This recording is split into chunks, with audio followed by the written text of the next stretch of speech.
আপোনালোকে নিশ্চয় জানে যে কালি মই জিতেন্দ্ৰ সিং ডাঙৰীয়ালৈ এখন চিঠি দিছিলোঁ, গৌৰৱ গগৈ ডাঙৰীয়ালৈ এখন চিঠি দিছিলোঁ আৰু তাৎক্ষণিকভাৱে সিদ্ধান্ত গ্ৰহণ কৰিবৰ কাৰণে আহ্বান জনাইছিলোঁ। এতিয়ালৈকে তাৰ উত্তৰ আমি পোৱা নাই, যদিও কংগ্ৰেছ দলৰ বেলেগসকল মানুহে আমাৰ লগত যোগাযোগ অব্যাহত ৰাখিছে। গতিকে আমি অতি সোনকালে গৌৰৱ গগৈ ডাঙৰীয়া আৰু জিতেন্দ্ৰ সিং ডাঙৰীয়াৰ পৰা সঁহাৰি আশা কৰিছোঁ আৰু আশা কৰিছোঁ আমাৰ দলৰ পৰা আজি কৈছে যে কাইলৈ বা পৰহিলৈৰ ভিতৰতে যাতে তেখেতসকলে আমাৰ লগত বহি, সেইটো আকৌ আপোনালোকে আকৌ হেৰি বুলি কৈ দিয়ে, সেইটো কাৰণে দিগদাৰ। আপোনালোকে আকৌ ডেডলাইন বুলি এনে হুলস্থুল কৰি দিয়ে। সময়টো বহুত ইম্পৰ্টেণ্ট।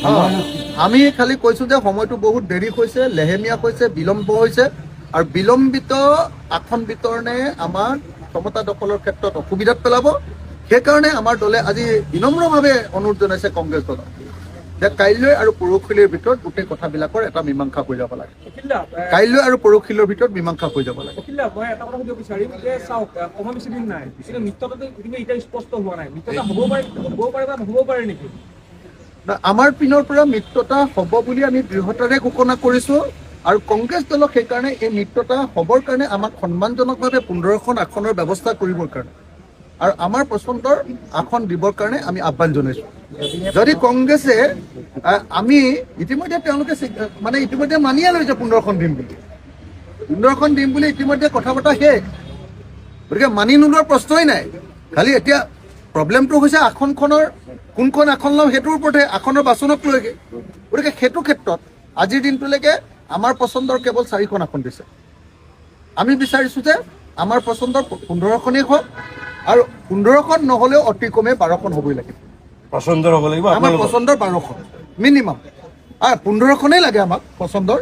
কিন্তু তাৰ পাছতো আমি কংগ্ৰেছ দলৰ প্ৰতি সন্মান জনাই তেওঁলোকৰ প্ৰস্তাৱত দিয়া 3খন আসনো আমি ল'বলৈ প্ৰস্তুত। যদি নহয় তাৰ পাছৰখিনি যদি হয় নহয় এইটো কমপ্লিটলি কংগ্ৰেছক আপোনালোকে সুধিব লাগিব।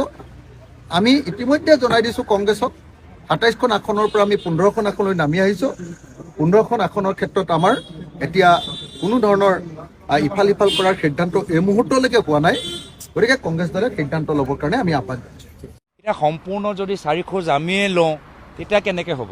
যে আমি 2 খোজ লওঁ আৰু তেওঁলোককো 2 খোজ আমাৰ ফালে আহিবলৈ জনাইছোঁ। মই মিত্ৰতা হোৱাটো বিচাৰোঁ আৰু মোক মনত পৰে কি যেতিয়া মই কাজিৰঙাত অখিল গগৈ ডাঙৰীয়াক লগ পাইছিলোঁ, অখিল গগৈ ডাঙৰীয়া আমাৰ লগত লগ পোৱাৰ পিছত যথেষ্ট এটা প্ৰেছ কনফাৰেঞ্চত কৈছিলেই যে বহুতখিনি কথা আগবাঢ়ি গ'ল আৰু তাৰপিছত আমাক ক'লে যে 4 খোজ লোৱাটো আমাৰ ফালৰ পৰা হ'লে ভাল হ'ব। এতিয়া সম্পূৰ্ণ যদি 4 খোজ আমিয়ে লওঁ তেতিয়া কেনেকৈ হ'ব? ত' ময়ো কৈছোঁ যে আমি 2 খোজ লওঁ আৰু তেওঁলোককো 2 খোজ আমাৰ ফালে আহিবলৈ জনাইছোঁ।